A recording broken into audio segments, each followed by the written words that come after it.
ഈ വീഡിയോയിൽ കുറച്ച് കീ ഡെവലപ്മെന്റ്സ് ആണ് നമ്മൾ നോക്കുന്നത്. അപ്പോൾ അതിൽ പ്രൈം മിനിസ്റ്റർ മോദി ചൈന വിസിറ്റിന് വേണ്ടിയിട്ട് പ്ലാൻ ചെയ്യാണ്. അപ്പോൾ ഇന്ന് ജപ്പാനിലുണ്ട്. ജപ്പാനിൽ നിന്ന് നേരെ ചൈനയിലേക്ക് പോകും.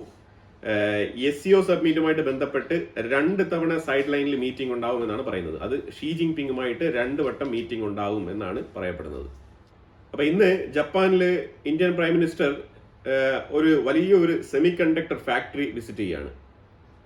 ഇവർക്ക് ഇന്ത്യയിലോട്ട് വരാനുള്ള താല്പര്യമുണ്ട്. അപ്പോൾ തീർച്ചയായിട്ടും ഇന്ത്യ സെമി കണ്ടക്ടർ മേഖലയിൽ ഏറ്റവും കൂടുതൽ ഇമ്പോർട്ടൻസ് കൊടുത്ത് മുന്നോട്ട് പോകുന്ന ഒരു സാഹചര്യത്തിൽ എല്ലാവർക്കും അറിയാമല്ലോ, നമ്മൾ ഏറ്റവും കൂടുതൽ ഇന്ത്യ സർവീസ് സെക്ടറിലാണ് എംപ്ലോയ്മെന്റ് ക്രിയേറ്റ് ചെയ്ത് വെച്ചിരിക്കുന്നത്. അപ്പോൾ അതുകൊണ്ട് തന്നെയാണ് ഇവിടുത്തെ സാലറി എന്ന് പറയുമ്പോഴത്തേക്കും ഒരു ലോ ഗ്രേഡ് സാലറി എന്നുള്ള അവസ്ഥ ഉണ്ടാകുന്നത്.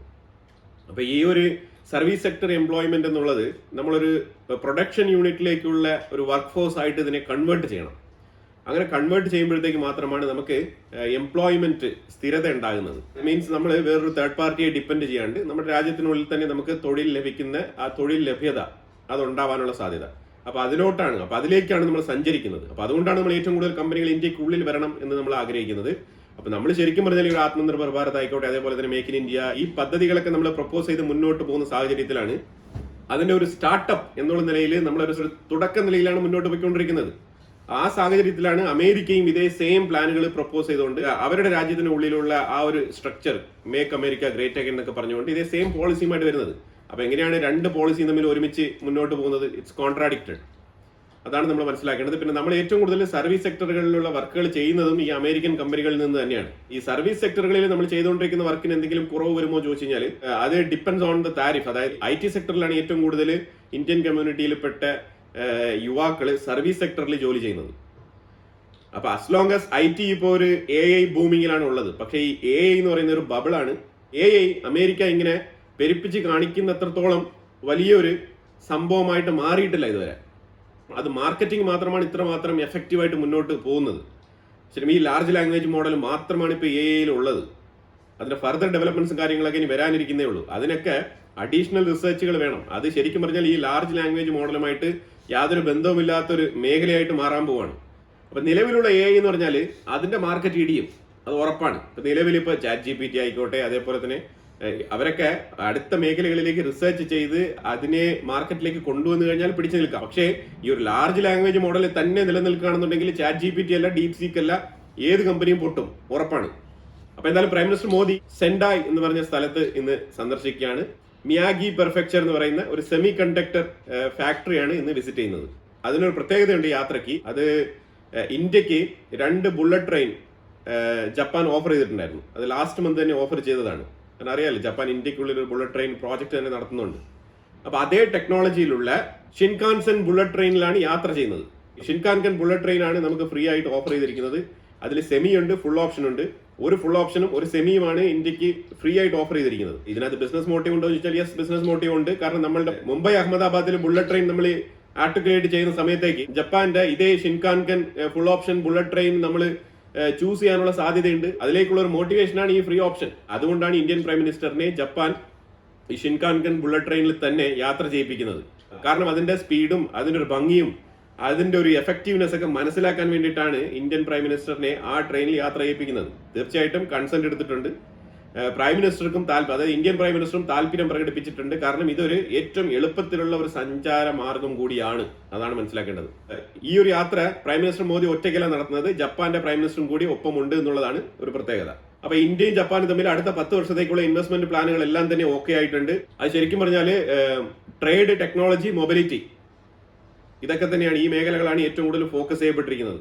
അപ്പൊ അതുപോലെ 16 പ്രൊവിൻസുകളുണ്ട് അവിടെ. നമ്മുടെ സ്റ്റേറ്റ് പോലെ വേണമെങ്കിൽ നമുക്ക് കൺസിഡർ ചെയ്യാം. 16 പ്രൊവിൻസുകളുണ്ട്. ഈ 16 പ്രൊവിൻസുകളുടെ ഗവർണർമാരുമായിട്ടും Indian team with prime minister മോദിയോടൊപ്പം മീറ്റിംഗ് കണ്ടക്ട് ചെയ്ത് അതിൽ പല വിഷയങ്ങൾ ചർച്ച ചെയ്യപ്പെട്ടിട്ടുണ്ട് എന്നുള്ളതാണ് മനസ്സിലാക്കേണ്ടത്. അതുപോലെ തന്നെ ഇന്ത്യയും ജപ്പാനും തമ്മിൽ ക്രിട്ടിക്കൽ മിനറൽ റിസോഴ്സ് ഏരിയയിൽ ഒരുമിച്ച് പ്രവർത്തിക്കാൻ ധാരണയായിട്ടുണ്ട്.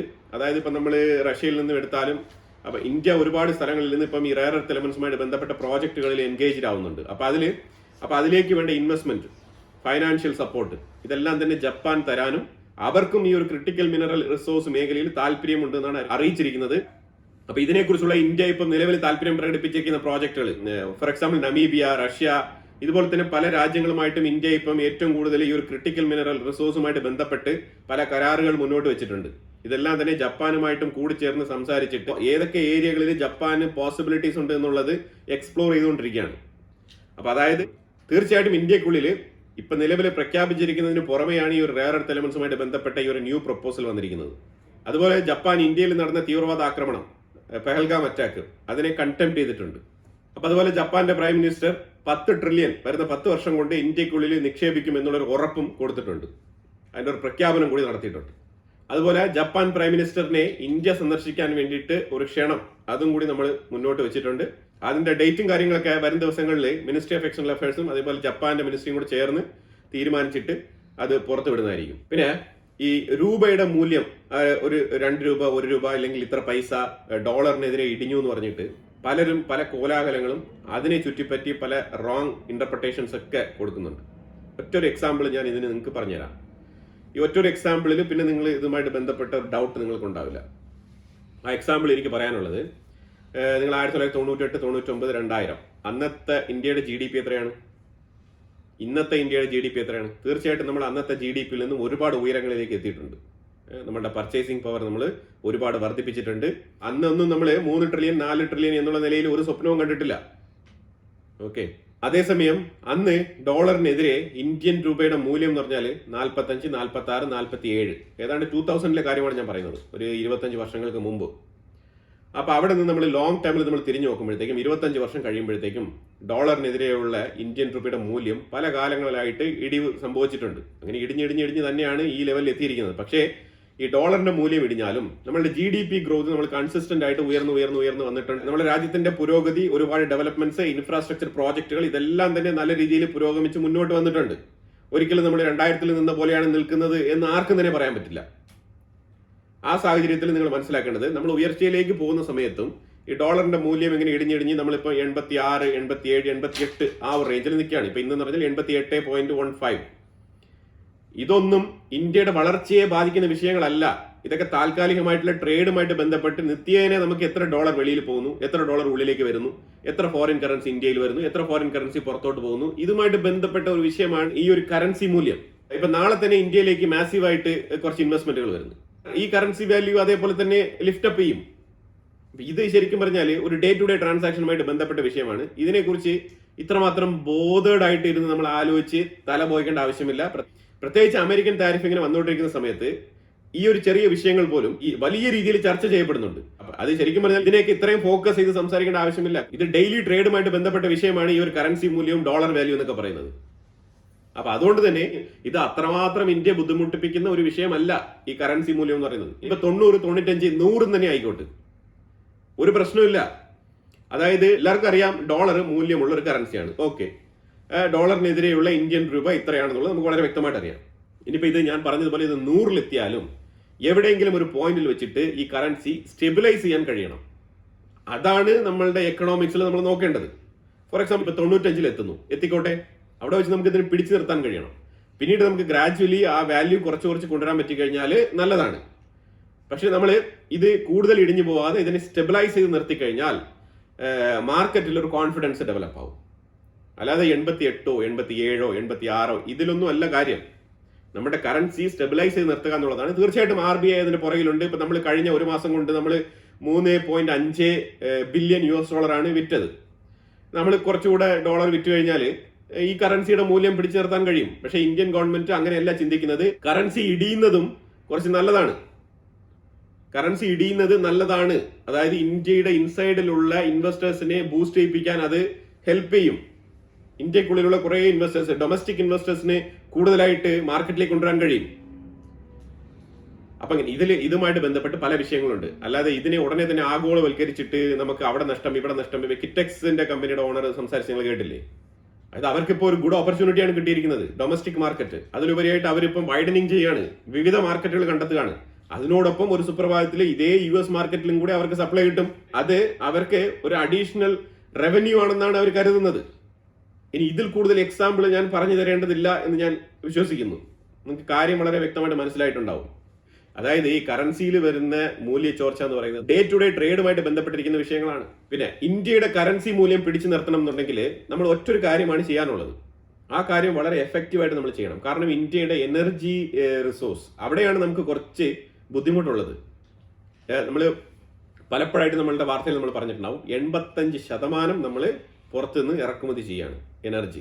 അപ്പോൾ നമ്മളുടെ ഏറ്റവും കൂടുതൽ കറൻസി നമ്മൾ വിറ്റഴിക്കുന്നത് ഈ ഓയിൽ ട്രേഡിലാണ്. അത് നമുക്ക് വാങ്ങാതിരിക്കാനും പറ്റില്ല. ഓയിൽ, കോൾ, ഇതേപോലത്തെ ഗ്യാസ് ഇതൊക്കെ വാങ്ങാണ്ടിരിക്കാൻ നമുക്ക് പറ്റില്ല. അപ്പൊ അവിടെ മസ്റ്റായിട്ടും കമ്പൽസറി ആയിട്ടും നമ്മൾ ഈ ഒരു ട്രേഡ് ചെയ്യേണ്ട നിർബന്ധിത അവസ്ഥയിലേക്ക് എത്തിപ്പെടുകയാണ്.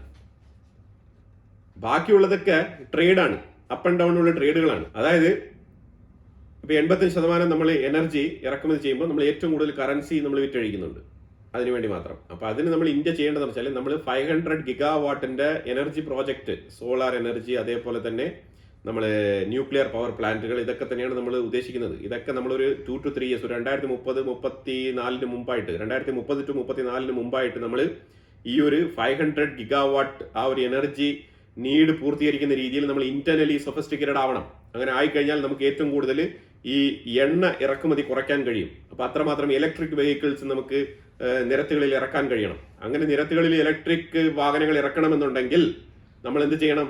നല്ല രീതിയിലുള്ള റോഡുകൾ, ഇൻഫ്രാസ്ട്രക്ചറുകൾ പണിത് വെക്കണം. അപ്പൊ ഇതിന്റെ ചെയിൻ ഓഫ് കണക്ടിവിറ്റി മനസ്സിലായോ? ഇത് 1 by 1 കണക്റ്റഡ് ആണ്. അതിന് വേണ്ടിയിട്ടാണ് നമ്മൾ 6 വരിപ്പാത, 4 വരിപ്പാത, 1 way റൂട്ട് ഇതൊക്കെ നമ്മൾ ക്രിയേറ്റ് ചെയ്തുകൊണ്ടിരിക്കുന്നത്. അപ്പൊ ഈ ഒരു റോഡ് പ്രോജക്റ്റുകളെല്ലാം തന്നെ വളരെ വൃത്തിയായിട്ട് നമുക്ക് റെഡിയായി കഴിഞ്ഞാൽ നമുക്ക് ഇലക്ട്രിക് വാഹനങ്ങൾ വളരെ എഫക്റ്റീവായിട്ട് നമുക്ക് നിരത്തുകളിൽ ഇറക്കാൻ കഴിയും. അങ്ങനെ ഇലക്ട്രിക് വാഹനങ്ങൾ ഇറക്കുന്നതോടുകൂടി നമുക്ക് ഒരു പരിധി വരെ നമുക്ക് ഈ ഒരു എനർജി നീഡ് പരിഹരിക്കാൻ കഴിയും. അതിനനുസരിച്ചുള്ള എണ്ണ നമ്മൾ ഇറക്കുമതി ചെയ്താൽ മതി. പിന്നെ പ്രൈവറ്റ് കമ്പനികൾ അവർ മേടിക്കുന്നു, റിഫൈൻ ചെയ്യുന്നു, അതിനെ ഗ്ലോബൽ മാർക്കറ്റിൽ വിൽക്കുന്നു. അതൊക്കെ തന്നെ ഒരു കമോഡിറ്റി, ഒരു ബിസിനസ് ആണിത്. ഇന്ത്യ നടത്തുന്ന ഒരു കച്ചവടം, ഇന്ത്യയിൽ നിന്ന് 1-2 കമ്പനികൾ നടത്തുന്ന കച്ചവടം, അത് നടത്തിക്കോട്ടെ. അതും നമുക്ക് GDP-യിൽ കോൺട്രിബ്യൂട്ട് ചെയ്യുന്നുണ്ട്, ടാക്സ് ഇനത്തിൽ നമുക്ക് വരുമാനം ഉണ്ടാക്കുന്നുണ്ട്. അത് ആ രീതിയിൽ കണ്ടാൽ മതി. ഇപ്പൊ നിങ്ങൾ നോക്കൂ, ഇപ്പൊ നമ്മൾ ഇന്ത്യക്കുള്ളിൽ തോരിയം ബേസ്ഡ് ന്യൂക്ലിയർ പവർ പ്ലാന്റിനുള്ള പദ്ധതിയുമായിട്ടാണ് ഇന്ത്യ മുന്നോട്ട് പോകുന്നത്. അപ്പൊ ഇതിനകത്ത് ഇപ്പൊ യുറേനിയം, പ്ലൂട്ടോണിയം ഇതൊക്കെ ഉപയോഗിച്ചുകൊണ്ട് പവർ പ്ലാന്റുകൾ പ്രവർത്തിക്കാറുണ്ട്. അതുപോലെ തോരിയം എന്ന് പറഞ്ഞ ആ ഒരു കമ്പോണന്റും കൂടി ഇനി ഉപയോഗിച്ച് ഇലക്ട്രിസിറ്റി ഉൽപ്പാദിപ്പിക്കാൻ വേണ്ടിയിട്ടുള്ള പദ്ധതിയുമായിട്ട് മുന്നോട്ട് പോവാണ് ഇന്ത്യ. അപ്പൊ ഇങ്ങനെ മാറി ചിന്തിക്കുകയാണ്. ഇങ്ങനെ പല രീതിയിലുള്ള റിസോഴ്സുകൾ നമ്മൾ ഉപയോഗിച്ചുകൊണ്ട് നമ്മൾ എങ്ങനെ ഇന്റർണലി നമ്മളുടെ എനർജി നീഡ് പൂർത്തീകരിക്കാം എന്നാണ് ഇന്ത്യ ശ്രമിക്കുന്നത്. നമ്മൾ ഈ എല്ലാം കൂടി ചേർത്തുള്ള ഈ സമഗ്രമായ വാർത്ത പറയുന്നത് എന്തുകൊണ്ടാണെന്ന് പറഞ്ഞാൽ ഇത് ഒന്നോടൊന്ന് കണക്റ്റഡ് ആണ്.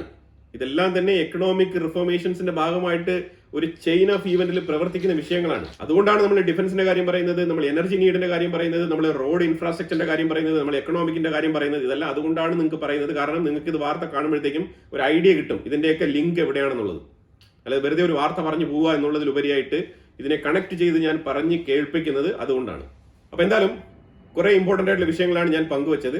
അപ്പൊ ഇതിനകത്ത് കൂടുതൽ ഇന്ത്യയുടെ ഒരു 2-3 റുപ്പി ഡോളറിനെതിരെ വീക്ക്നെസ് ഉണ്ടായി എന്ന് പറഞ്ഞിട്ട് നിങ്ങൾ തല പുകഞ്ഞ് ആലോചിക്കേണ്ട ആവശ്യമില്ല. ഇതൊക്കെ ആൾക്കാർ പറഞ്ഞ് പേടിപ്പിക്കും.